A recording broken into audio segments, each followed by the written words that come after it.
Are you ready? Yeah. Good evening to the City of Lamar's City Council meeting. Wanted to welcome everybody that's attending. We know we have new people online all the time. Over the last few weeks, we've been trying a few different items. One of the things that we've been trying is to keep up with, sorry, excuse me, just turning down the volume on my tablet here. One of the things we've been doing is trying to be more interactive with our community, keeping everybody informed. Last week, Steve and I did an interactive community forum, which was pretty well attended and had a lot of respondents to that. In an effort to encourage that and to keep moving forward for the future, the City Council did approve to have new equipment purchased so that we can continue to hold these City Council meetings live on the internet for everybody in the near future and beyond. So I want to thank Martha Alvarez Baird for getting everything set up, and as well as our technical staff, Tom Sanchez and his team. They've done a wonderful job getting this ready. I think it's been a good thing for our community. It helps get everybody involved and let everybody know what's happening. So I hope you appreciate it.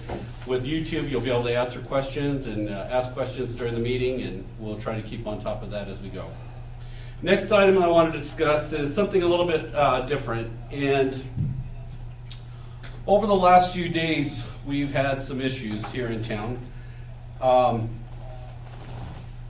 Some of you may be aware on Facebook, there were some discussions over the weekend about a small fry fishing event that was to be taking place on the 15th.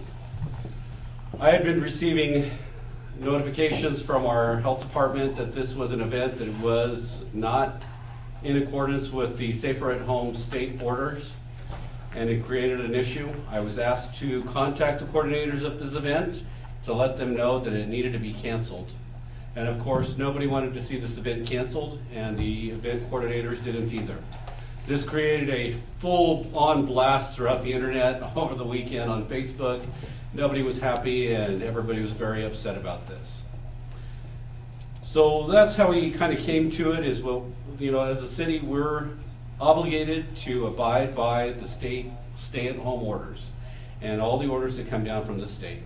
We're obligated to work with the county health department to do our best in trying to enforce these. And of course, we want to make sure that our community is safe and sound at all times. So that's why we push this information back on, and we let them know that these are the laws. It wasn't an issue of this is my personal opinion or this is my personal desire. These are the state laws. So we wanted to make sure that we got that information out there. Unfortunately, not everybody sees it that way. But over this past few days, we've had multiple discussions. Earlier today, Steve and I met with the coordinators of this event. We've met with the county commissioner. We've met with the county health department, Megan Hillman. We've discussed all the different options, and we were advised that we were at risk of having the city of Lamar or a public health order placed against the city of Lamar, so that way we can close the ponds during this event. We didn't want that to happen. We don't want that to happen. The last thing we want to do is take away the very little things that our community has to do. Steve and I sat down, we worked very hard discussing this, and I'm happy to say that Ryan and Chance Emerine, the two individuals who are hosting this event, have negotiated, and we have discussed this in depth, and they agree that the whole purpose of this event is not to divide our community even farther. It's not about who's wearing this or wearing that. It's not about all the differences we have, but what's important was that we do an event that is good for our community, good for the children of our community, and just an all-around good event for everybody. And with that in mind, we decided to work together. The city will be cooperating with these two individuals to have a bigger, better event at a time when it's so much easier for us to have this event without any restrictions, without the strict guidances that we have to follow, but in a way that we can all enjoy it as a community. Whether it be a bigger event, more populous, or adding a food event to it, we're going to try to do everything we can. So tonight, I wanted to let the council know that I will be asking to add an agenda item onto the agenda, because I would formally like to have the council approve and endorse this event and approve to have all the resources of the city to help support this event and to help make it a great deal for everyone Okay, so with that said, we'll move on to the rest of our meeting. Steve, did you want to add anything? I will, but I'll wait till it's brought up on the agenda and you get through the Pledge of Allegiance and roll call and we can get through Okay. all that first. I'll Well, I wait. meant as far as the incident with the fishing events. Oh, I Our meeting can this tell afternoon. well, I guess I can tell everybody watching at home and I can tell the whole city council that it was a pleasure working with Ryan and Chance. I can confirm with everybody that's watching and listening that there are no agendas. There's no politics involved with these two gentlemen.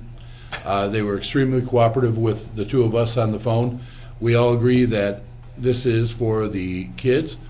And in light of all of the restrictions and, the risks and things of that nature right now, it was mutually agreed on by all of us that, hey, for the benefit of the community, let's go ahead and postpone this until some of the restrictions perhaps ease up.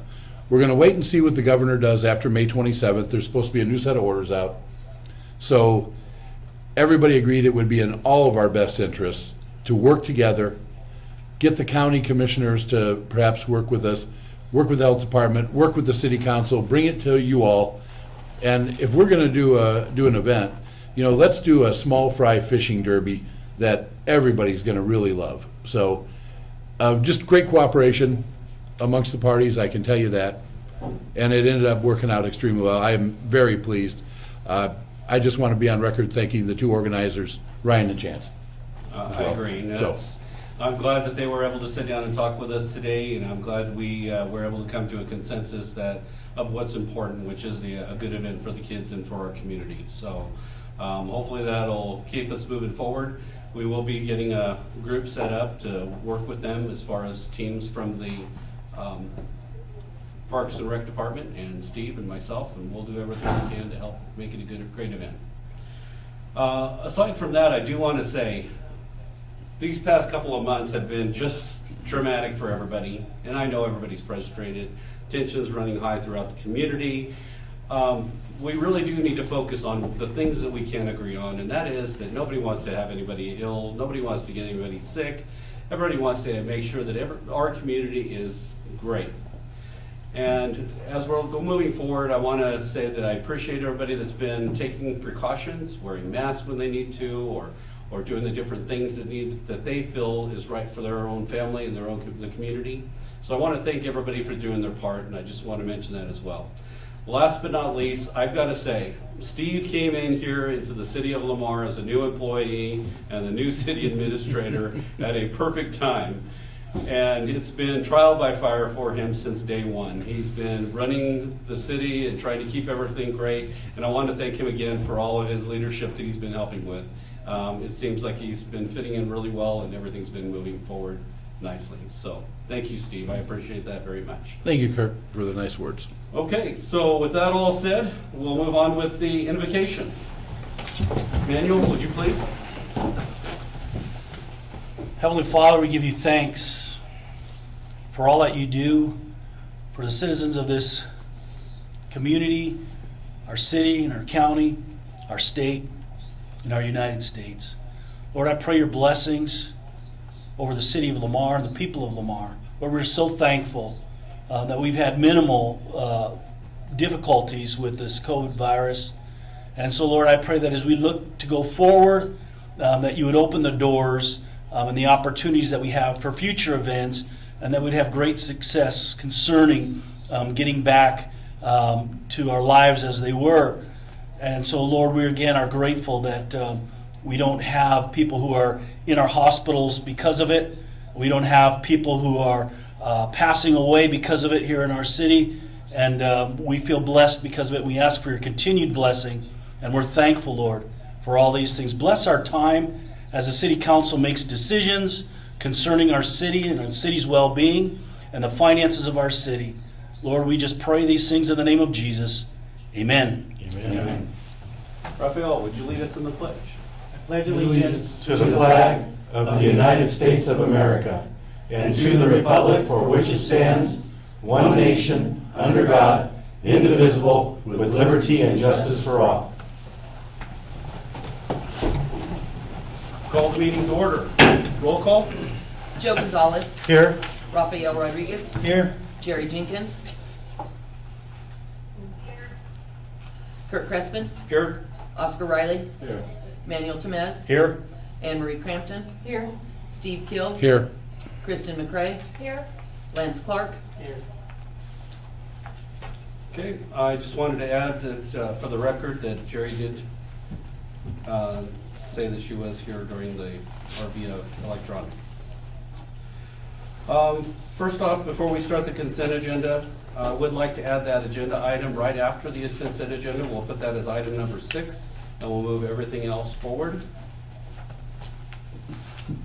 So we'll add an agenda item for the consideration of the small fry, the first annual small fry fishing derby. Right, Is that and, right? and ask the city council to vote for the Endorse Park and it. Rec Department to co-sponsor the event with our community group and, and cooperate and in all respects and try to make it a great event, but co-sponsor is what we're asking. So we want to add that on the agenda item Yes. for number 6 and move all the others forward as such. Okay? All right, so consent agenda. Has everybody had the opportunity to look at the consent agenda items? Make a motion to accept. Second. Have a motion and a second to accept the consent agenda as submitted. Are there any final questions? Seeing none, please vote. Aye. Aye. Aye. All opposed? Nay? Motion passes. Thank you very much. Sorry, forgot about we having to do that over the, I was waiting for our button to push. One of those things. Not used to that part yet. Okay, so agenda item number 6, like I spoke about a second ago, will be for the discussion of the fall annual fish fry, or small fry fish derby. Do you have any questions from the council? Any discussion? Anybody? So when you say our the city participation in sponsoring is, what all are we going to be responsible for?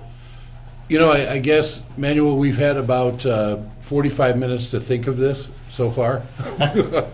So I'm not going to sit here and tell you that we have it figured out, but we just want to know that, and for the community know that the city council had an opportunity to think about this, and and going forward, I think it's more important that we're trying to look at this as an annual event, and we were hoping that perhaps the city could sponsor it with, maybe a lunch for the kids or some prizes and for biggest fish and things along that nature. Should we set a dollar amount on it? Well, it probably would be appropriate to do that. So I think that cash-wise from the city, I can't imagine a $500 budget would probably be sufficient. That would allow us to get prizes, trophies for biggest fish, things of that nature, and and would go a long way for at least the first one, so we can see how it works. I mean, 500 just came off the top of my head with no thought to the program. How much did we spend on the Easter cruise? Oh, the Easter cruise? Well, we just did eggs. We spent $400, I want to say, total on an That was Easter with cruise. Prizes and all? Yeah. So, and this, the interest from the kids, we were up to 111 kids. And that was just without it being really organized in this way, that now that we've had a chance to agree to postpone it, and actually we can put together a nice program, there's no reason to think we won't have a really great participation rate from the community. So I don't want to say that we're limited to 500. I just maybe saying that we probably should consider putting a cap on it at some point on what it would be, because what if it grows bigger than we anticipated? If we have 500 kids, I'm going to come to you and say, Manuel, $500 is not going to be enough. But if you wouldn't mind starting us out with perhaps a budget approved of $500, we'll see how it goes. And I can tell you, if we need more, I will come back and ask the city council for more. Oh, yeah, I think we could either do it out of parks operating or leasing programs or something like that. Well, I think we yeah. typically try to find events to do and things like this, and I'm sure we can. But we did have some of the program funding as well from the GOCO grants, or do we have any of that left? I don't believe this would be something, we can't add things. For a We had to program? have a plan for It has to that. be, okay. And then we also have some money for community contributions. that Right. We have budgeted in the admin. So, I mean, if we wanted to do it maybe out of both, maybe 500 out of Parks and Rec, maybe 500 out of community contributions, we usually do that towards something like that. We sort of have, you know, some extra money budgeted in there for things that come up of that nature to support. So, you know, I feel like there wouldn't be a problem if we went, you know, either direction. But I would say 500 would be a good starting point since we don't really have a plan at this point. Well, and Kristen, we've had to cancel a lot of programs too that we would normally pay for, so Exactly. And we so- can simply redirect that money to something like a Towards- fishing derby. towards something like this that we can get Yeah. done before the end of the year. So I don't see it being an issue. So. I believe Colorado Parks and Wildlife in our local area has done similar things like that. And probably contacting them might be a good idea to get ideas on how they conducted things, so we're, you know, running a more efficient derby for the kids out there and things go more smoothly. Well, and that's exactly right, because that's what I was gonna say. They kind of promote and we help them with you know, a kids fishing day and some things like that. So they've always partnered with us on that, and they do partner with us out there on, you know, stocking it and doing different things and working with us on grants and all of our projects that we Well- do out of there. So I'm sure that they'd be another partner on this if Right. just somebody could reach out. And our county commissioner, Ron Cook, has promised us and agreed to, and is looking forward to, I might add, taking this to the county commissioners to see if they would help support this. So I would think between all these entities, we could do one really nice event for the kids and actually think through it and get a nice program available, you know. I mean, I can tell you that the two organizers are absolutely 100% in favor of this big cooperative effort, because that means it'll just be that much nicer for the kids. Yeah.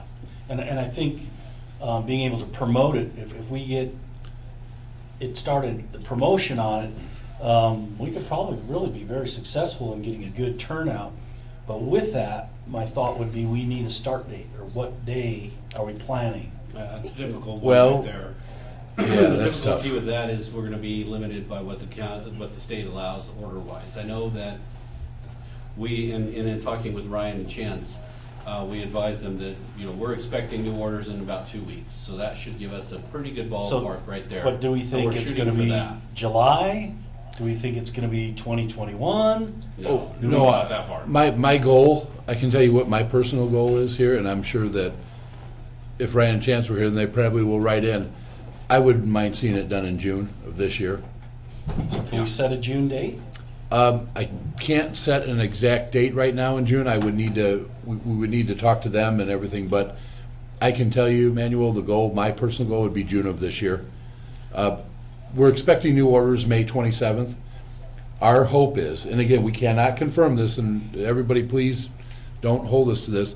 We're hoping that the governor further releases, you know, events of this nature and makes the groups a little bit larger. And part of the program is, if events are not released to the point where we think they're sufficient, we are going to ask the county and our local health department to help us write a variance request for this event and come up with protocols and guidelines to adhere to the governor's orders while conducting the event. And we're going to approach it from a united front. So, Which is a great idea, which is why I would recommend that if we can set a date, that would be worked into it, saying, hey, we're setting a date, a reasonable amount of time, and if things don't maybe relax or loosen by then, we're going to apply for a variance because that's the day that we're planning. I think it'll give the people a lot of hope in looking forward to saying, hey, we're serious about this. Well, I think we want to keep, what I want to keep in mind is a couple of things. First off, this is their event. I mean, we're going in as a co-sponsor, but it is their event, and we're going to let them continue to lead. We'll work with them Right. as they need to. We're asking for the council to support them on their event, but it is their organized event, and we want to keep it that way. That's the main focus for that part. Secondly, as far as the details, I think that we're gonna have to be a little fluid for it for a little while. You know, like Steve said, this was a decision that was made within the last hour or two. The whole idea is that, you know, over the next few days, we'll be having some meetings, we'll try to work out some more details, do some more research as far as finding out what the expectations will be. So hopefully on our next meeting, we'll be able to report back to you and say, these are the definite dates and these are the definite plans. But as of right now, we're just wanting to make sure that the city is willing to support this event and make it a great event. Because I think that it's important Right. to show a unified front and saying, it's not just me because I'm wanting to get off the hot seat. That's not what it's about. This whole deal is about the fact that this is all about doing something for the community and doing something for the kids and doing something to encourage this over at the park. You know, We I would really don't think have that, any other programs happening at the. And I think it'll bring hope, I really and, do. and Manuel, I think it would be reasonable if the city, if you were to make a motion or, you know, recommend, you know, or suggest a motion that is part of that, you can establish a budget, preliminary budget, you know, that is subject to change upon coming back. And also establish the fact that you would like the time frame to be by the end of June this year. And that will give, when we're sitting and planning things, then that will give us a time frame and give the people, because one of the biggest things, you're right, one of the biggest problems that we deal with is we don't have time frames for people. Everything's always open-ended. So if you were to give a time frame and ask that this take place by the end of June this year, at least we have a time frame that we can work with. So then it would sound something like this. I'd like to make a motion that we support the fishing derby, starting with a budget of $500 From the city, right? from the city and putting a date of Independence Day, July 4th. That's perfect. That's very And that good. we would shoot to have it by Independence Day, By Perfect. Independence Day. Yeah. So maybe not that exact day, but by then. but before Independence Day. And it gives us flexibility in there to schedule. Thank you. Second. Okay, that's a fair motion. So we have a motion and a second. Were there any final questions? Seeing none, all in favor signify by saying aye. Aye. All opposed, same sign. Motion passes. Thank you very much. Look forward to working on that with Ryan and Chance. Okay, the next item on the agenda is audience participation. During this portion of the meeting, anyone may speak on any subject that does not appear on the council agenda. Individual speakers are limited to 3 minutes each and at the discretion of the council. Do we have anybody that would like to speak to the council? Is there anybody online that has any questions? Would give it about 30 seconds. Okay, so we'll give it a few seconds for that.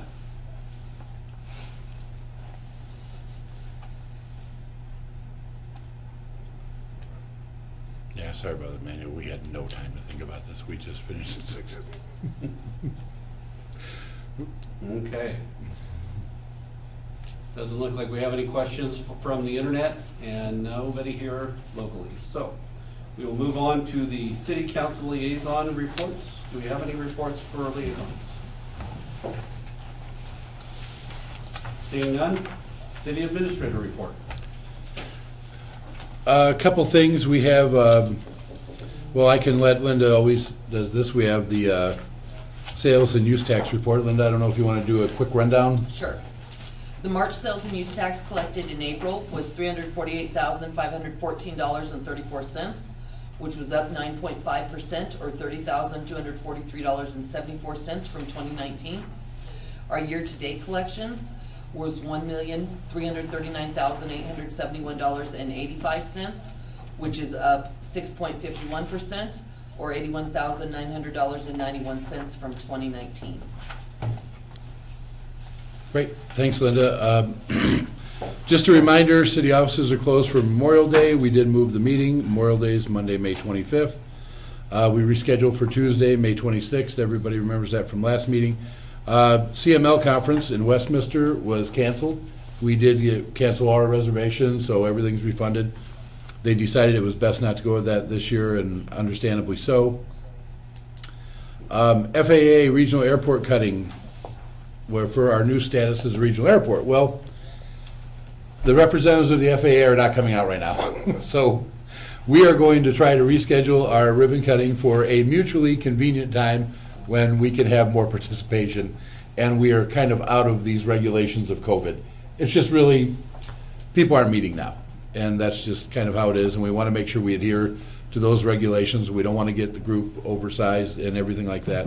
Before you move forward, you kind of zoomed over that. Would you mind explaining what that is about, the ribbon cutting, Well, the FAA ribbon cutting? Right, our airport is going to be granted regional status.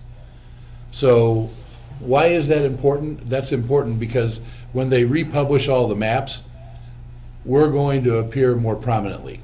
And hopefully, the thought process is that we will appear in more flight plans as people are looking to travel across the country. And, let's face it, we don't have jumbo jets landing at our airport, but we do have a lot of private planes and a lot of private jets that we can now figure into their flight plans.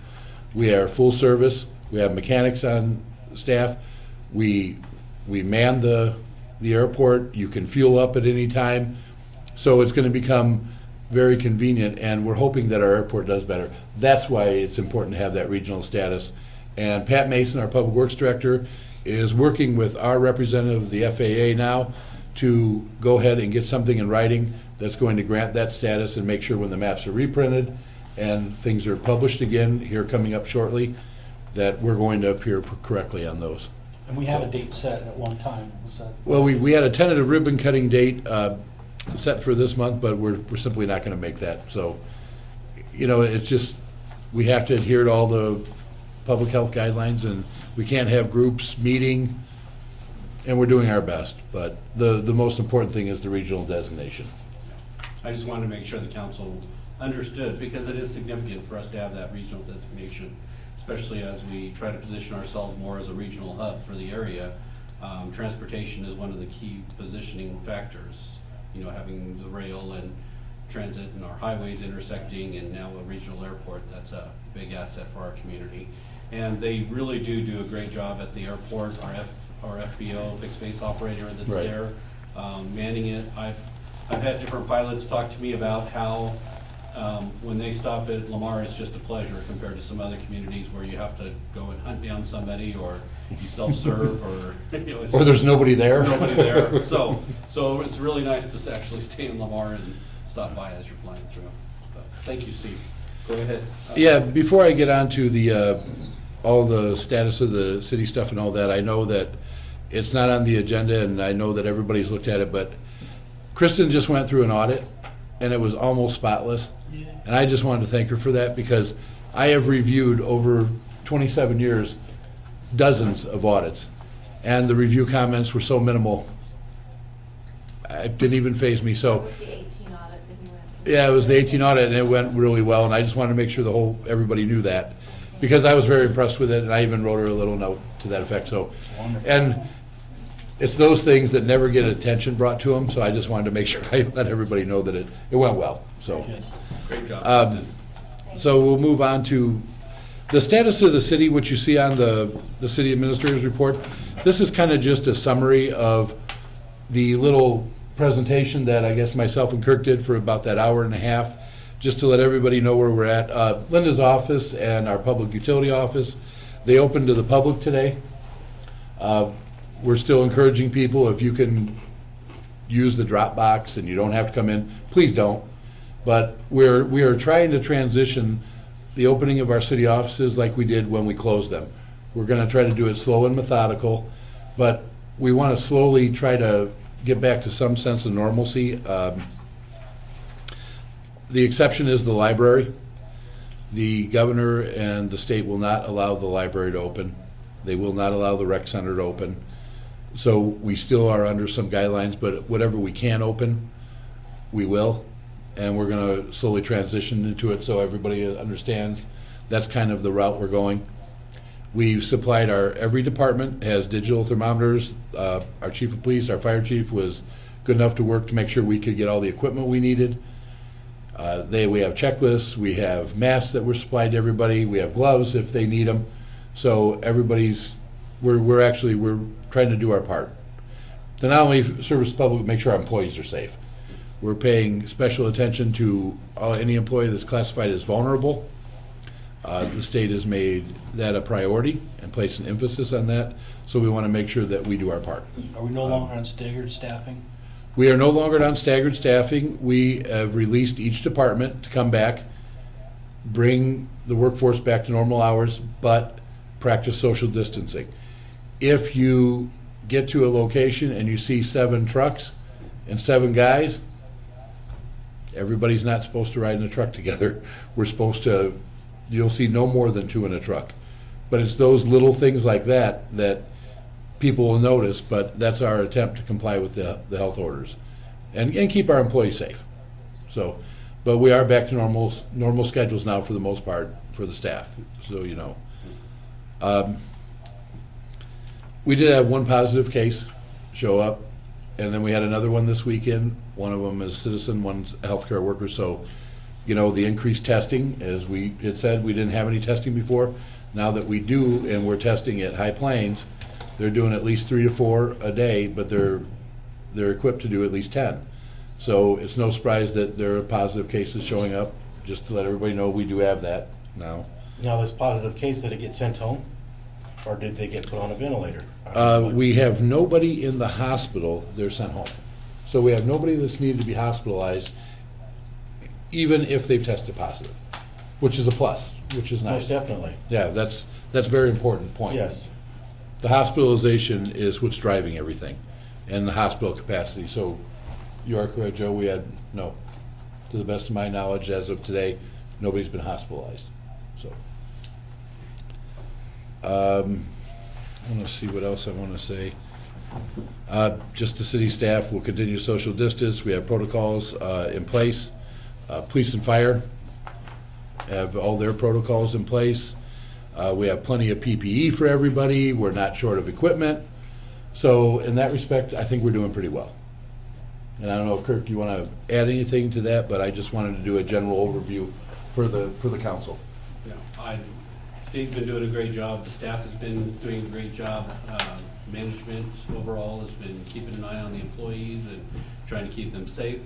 I know Steve and I meet bi-weekly along with our emergency operation team, which includes Kyle Miller, our police chief, Jerry Burkhardt, our fire chief, as well as with Megan Right. From the county health department. So we try to keep on top of all of that bi-weekly and what's happening in the community and ensure that our operations are still moving forward successfully. So, no, everything's great on that. Just want to move forward.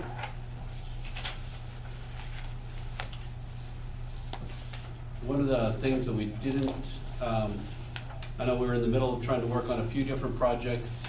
Steve didn't mention these, but I do want to give a quick update. Many of you have probably seen on the north side of town where Opal's used to be. The ground is now lifted up and it's level. About 50,000 tons of dirt was brought into there to lift this up and get it ready for preparation. So when we talk about groundbreaking, we're looking forward to another groundbreaking ceremony there in the near future. We'll be letting the council know when that is ready, but as of right now, they're waiting on one more building to be demolished and cleaned up, and then they'll fill in the rest of the ground and we'll be ready to break ground on a new hotel for the city of Lamar. And then across the street, directly across there, you'll see a lot of activity happening at the Cow Palace. Doug and his team has been doing the demolition work, getting ready to start doing some construction there and getting the Cow Palace renovated. We're hoping that that goes smooth as well, and we continue to move forward. Before the whole crisis hit, the city council had announced our residential development incentive plan, and we do have quite a few. I think there's 5. Is that correct, Steve? Different developments that are. We have 5 developments right now that are being contemplated. Some are farther along than others. Mr. Malecki's development is completely finalized. So the final plans will be here tomorrow or Wednesday, and I'm going to shoot those out so everybody can see them. He is then going to appear in front of the Plan Commission, and we're working on costs right now to see how we can work him into our incentive program. As soon as we do that, he's going in front of our Plan Commission. He's going to plat a new subdivision. First one in 27 years. I am so excited.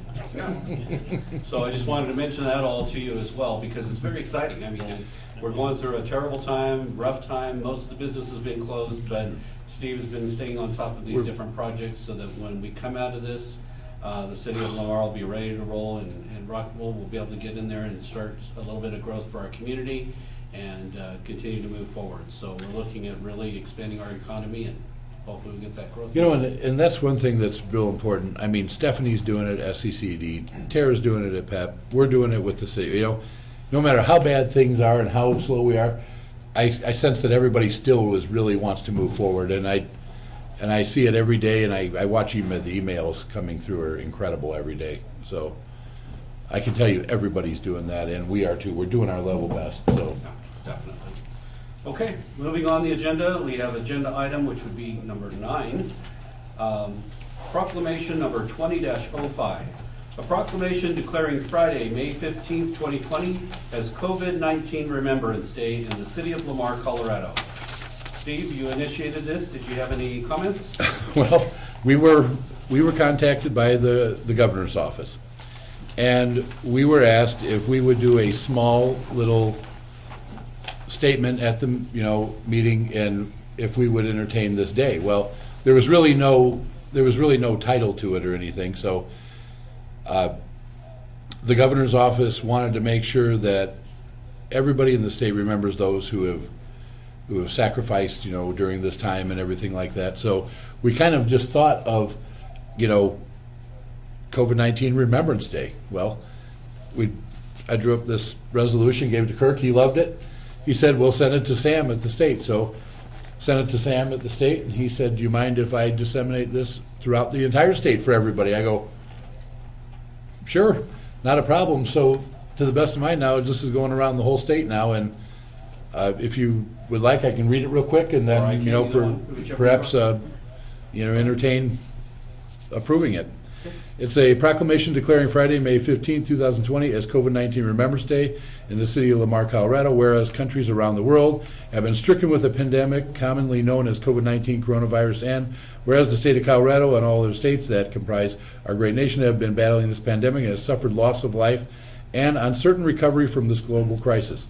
And whereas the governor of the state of Colorado is calling upon all Coloradans now more than ever to play a role in the recovery effort for all Coloradans to remember those citizens who have lost their lives to COVID-19, and whereas the governor is calling upon the support of all citizens of our great state to honor the fallen in a coordinated effort across the state that will symbolize the unity of Coloradans and commitment to continue the fight in an effort to save lives.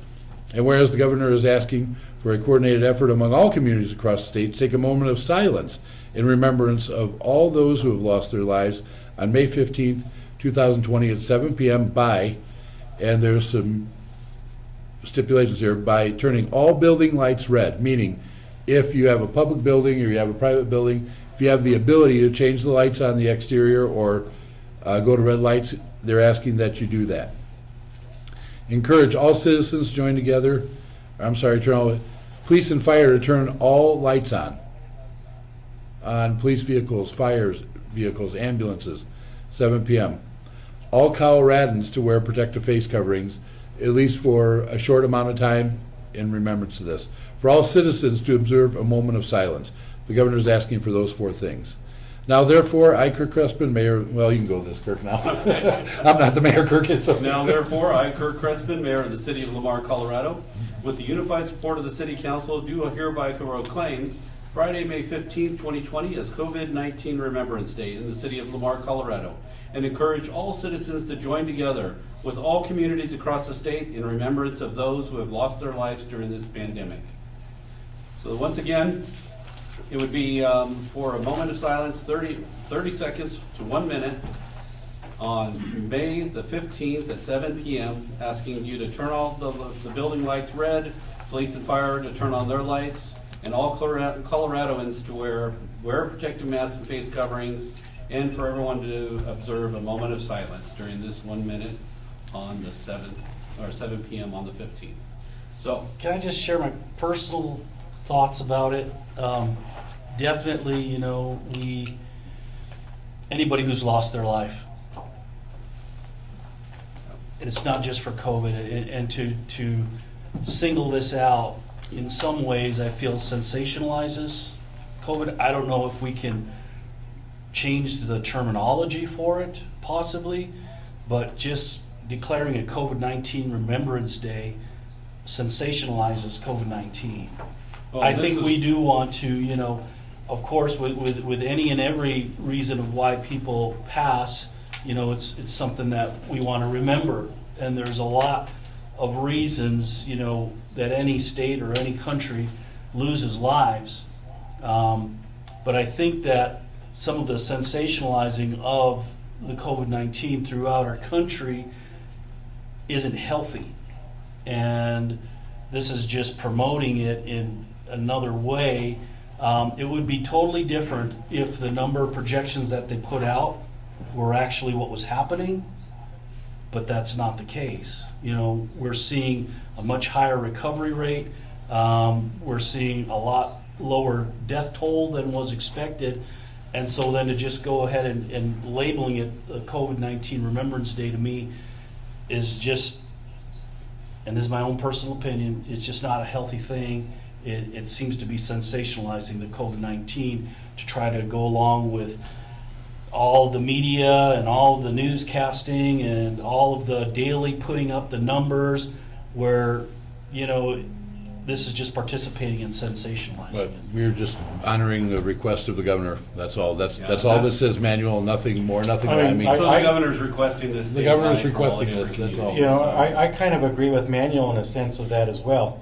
I mean, because if we look at it in a sense of death, I mean, look at it, the abortion rate in our country. I mean, people are murdering their children at an enormous rate, and they're not being memorialized or remembered. I mean, we're murdering children for convenience. So we need to, I We can vote. understand you guys, you have your opinions. I just don't want to get sidetracked on personal opinions when we're Right. trying to do I hear you. business as well. You know, this was a request that was asked by the governor's office that all communities do support this event. If you don't feel like you want to support this, that's your choice to vote as such. But this is the proclamation that the governor has asked us to put out, so that's what we'll be kind of focusing on. And I just didn't want to get sidetracked on too many different topics, and you know, there's a lot of different beliefs and opinions out there. I don't want to get into that whole discussion that way. So, with that said, do we have a preference or a suggestion, So a moved. motion? Okay, have a motion? I'll second it.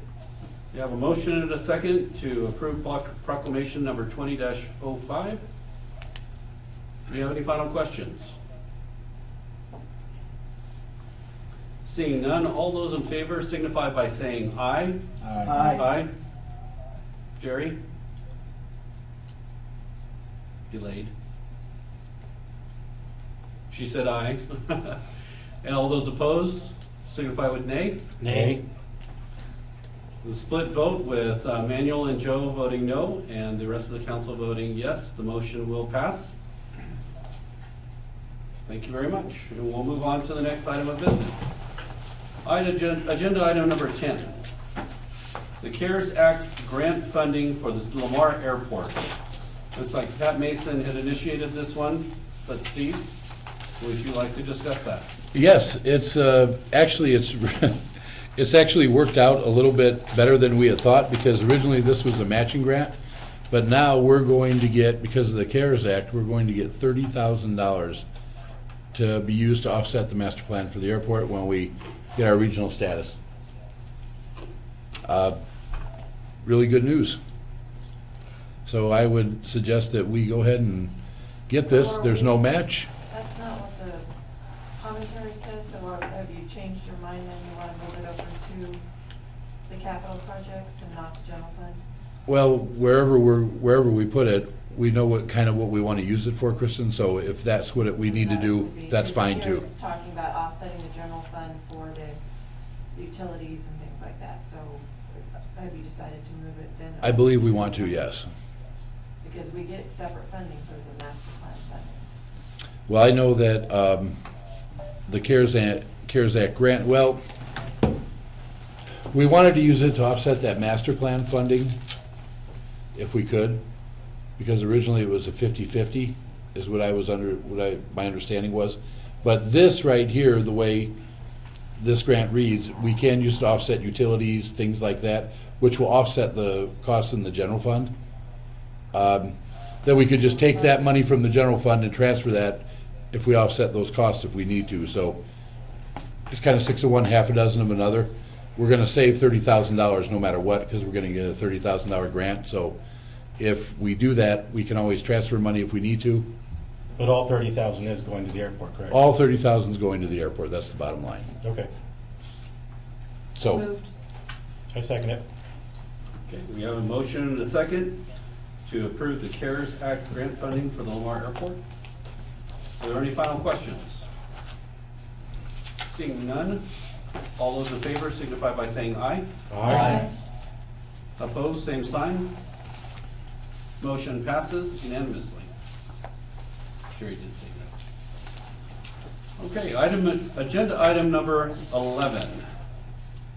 Housing assessments, the COPPER program, Colorado Partnership in Education and Rural Revitalization. This is kind of an exciting one because Steve jumped into the middle of this. So I'll kind of let him tell this story because he's been very involved in this program. AARP. Oh, are you missing Community one? Challenge. well, we had the pickleball. We added, that was on the agenda I gave The you. new agenda. Yeah. You are We, right. we added the, Yeah, pick- one we added item pickle, was we added added. pickleball. Pickleball. Okay. So we'll go back and AARP Community Challenge, the 2020 grant for $2,000. No match grant for the construction of the pickleball courts. Okay, Steve, you want to Well, comment on that? a pickleball court's a miniature tennis court, and Rick said he was able to come across a grant for $2,000, and we plan on constructing those by our current tennis courts on the concrete we have. It's an AARP grant. You're probably wondering why typically older people engage in the sport of pickleball, and it's a miniature tennis court that is growing in popularity. And Where does that go? Where would this go at? right by the tennis courts right now? Right next to it? Yeah. He's got a spot picked out over there. Is that where they previously were playing pickleball? I think they kind of ad hoc played pickleball, but now they're going to be able to set up nets and, I think it's where the old Do skate it park right. used to be. That's what I'm thinking. yeah, and where the That existing portable. concrete's at, so we Yeah. don't have to redo concrete, right? The hockey court. That's right. The hockey court. But pickleball's getting fairly popular, and it was new to me several years ago too, but it really is something that's been requested, so if we have a $2,000 grant, might as well. Is the hockey court used a lot? No, not lately. We used to run hockey out there for a couple years. Lance was in high school. What, 3 years ago? Been 3 years. It wasn't that many years ago. I move we approve. I'll second it. Okay. Okay, we have a motion and a second to approve the AARP Community Challenge 2020 grant for $2,000 for the construction of a pickleball court. All those in favor signify by saying aye. Aye. All opposed, same sign. Motion passes. Now we'll go to the housing assessments, the COPPER program that Steve has been working on. This is something that I thought ought to be on the agenda, just so you all are aware of what in the world is going on with this and what the COPPER program is and where it came from. Several months ago, we were contacted by the Attorney General's office and asked to participate in a meeting. The Attorney General's office has come across a minimum amount of $5 million that is going to be spent completely and solely in southeast Colorado and rural communities.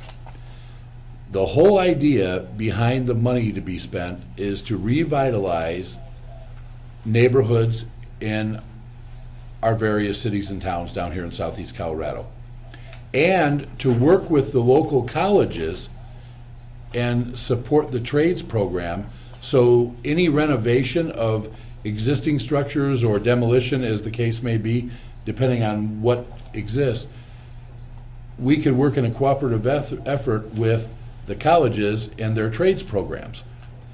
And the Attorney General will supply the money. So this started, and I was requested to draw up an inspection form. which has since been submitted to the Attorney General's office and signed off by every community in southeast Colorado.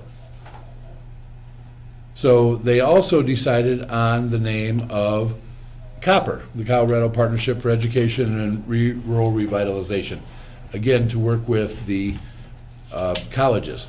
So what every community is in the process of doing right now, including us, and Craig and Angie Q are, if you see them running around this community inspecting every home that perhaps could qualify, that's what they're doing. It's part of this program. We're doing an inspection and we're estimating the cost of every single housing structure in this community that would either require raising, meaning demolition, or if it is capable of being remodeled. So a family then could afford to buy that home. And this is all being done through funding through